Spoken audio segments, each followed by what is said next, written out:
Martin Shenkman, you're an attorney and the author of Funding the Cure, helping a loved one with MS through charitable giving to the National Multiple Sclerosis Society.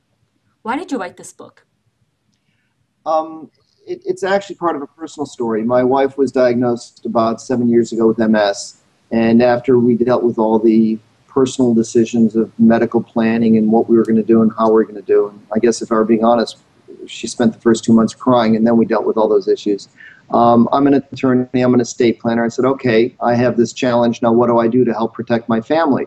And I was kind of taken aback by the absolute dearth of any real planning material for people living with any chronic disease.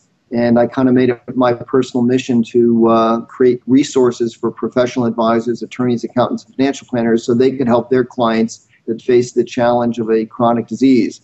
And I've written 4 books. I have a 5th under contract now, and 50, 60 articles on different aspects of planning for chronic disease. And obviously, I've covered a wide range of different diseases, but for this particular book, after running a number of articles on charitable planning for people with various chronic diseases, I wanted to help the National MS Society.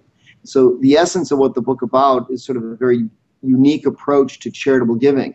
So you want to help, let's say, the MS Society. It typically means you or a loved one or somebody close to you have some connection to multiple sclerosis, or you wouldn't be involved.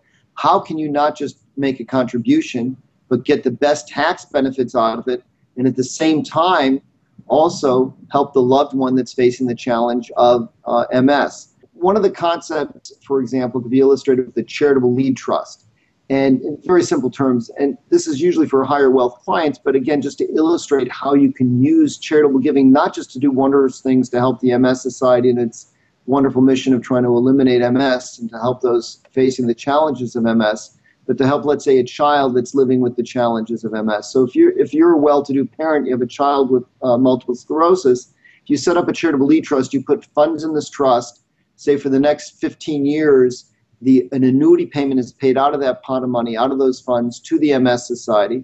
You could set it up so that your child that is facing the challenges of MS each year can designate where and how those funds will be used. At the end of 15 years, whatever those funds have grown to will go to the child. And there's a huge tax benefit from a properly structured charitable lead trust. This can also double as a early retirement plan, if you will, for the child. So if you have a child with MS that may have, let's say, in his or her particular case, a 15-year work expectancy, not to age 65, but maybe only to age 50, because the disease will make it more difficult at some point for them to continue working, you could use this to augment their retirement plan because they're going to, in effect, have to retire early. So there's wondrous ways that you can take and creatively accomplish charitable goals, maximize your income or estate tax benefits, and do great things to help somebody you care about that's facing the challenges of MS.